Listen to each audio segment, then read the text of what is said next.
Okay, here is question 5. This question about the nth term of simple arithmetic sequence. Why it is simple arithmetic sequence? Because the difference between any term is constant. What do you do to go from 3 to 7? You add 4, right? What do you do to go from 7 to 11? You add 4. What do you do to go from 11 to 15? Oh, sorry, you add 4 and you add 4, and that's what you keep doing, right?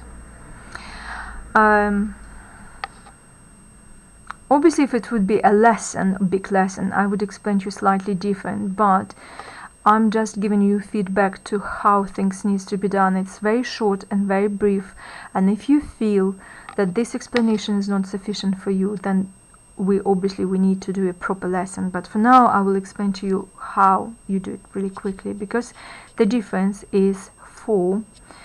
Then I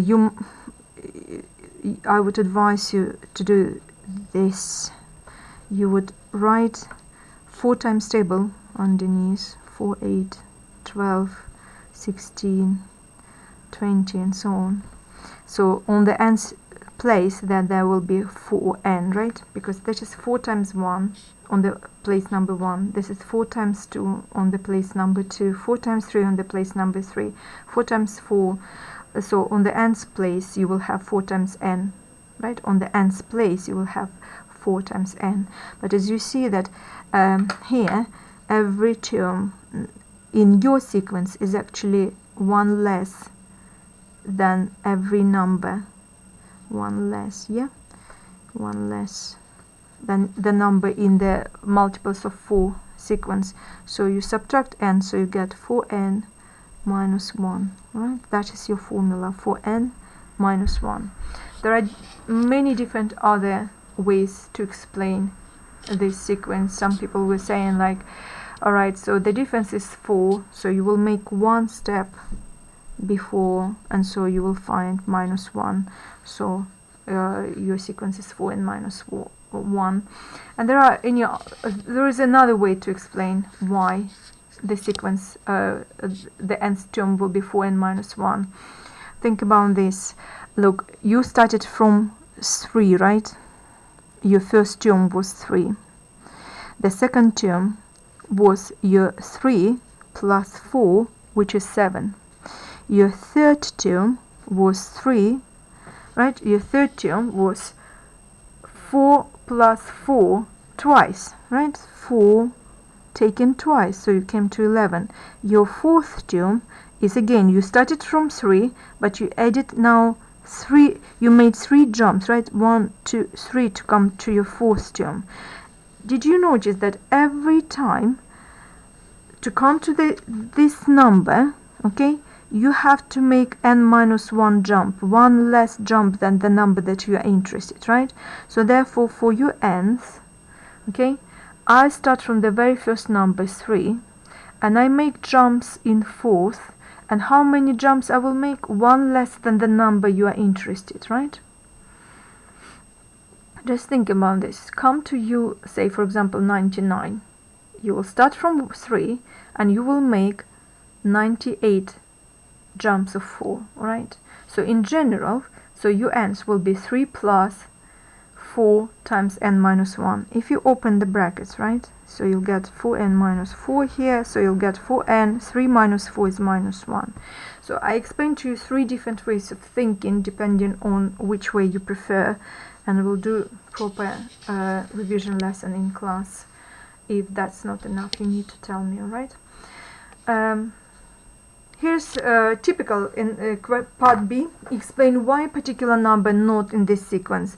The best way to solve it is just to solve an equation, or we will assume that 502 is in this sequence, and if it is in this sequence, it should obey this rule, okay? And if it obeys this rule, then n will be an integer, because n is just a number of a place, so it has to be an integer. If it's not an integer, that will be proof that 502 is not in this sequence.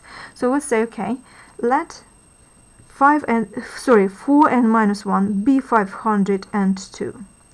If so, all right, then 4n will be equal to 503, and then n will be 503 divided by 4. But you see, I even don't want really to divide. Obviously we can divide by 4, it's not a problem, okay, but you see, I see already 500 and n is not going to be an integer, because 503 is an odd number, okay, an odd number, and is not divisible, divisible by 4. All right, so n is not an integer. All right, here I just explained the reason. You could just simply divide 503 by 4. Okay, 5 divided by 4 is 1, the remainder 1. 10 divided by 4 is 2. 4 times 2 is 8, the remainder is 2. 23 divided by 4 is 5, and the remainder is 3, right? Because 4 times 5 is 20. So as you see, it's not an integer. So, and we have to make conclusion always. Whenever they ask you explain, you have to explain. You have to say all this because and whys, but then you have to make conclusion. So 502 cannot be in the sequence. It simply will not have the space, okay? The sequence. That's it. You could just perhaps just go straight to this answer to say, all right, then n has to be 125 and something, which is not integer. That's it, okay? But I just wanted to explain here. I even wouldn't divide myself, like, because 503 is an odd number, so therefore end of story, it's not divisible by 4, okay?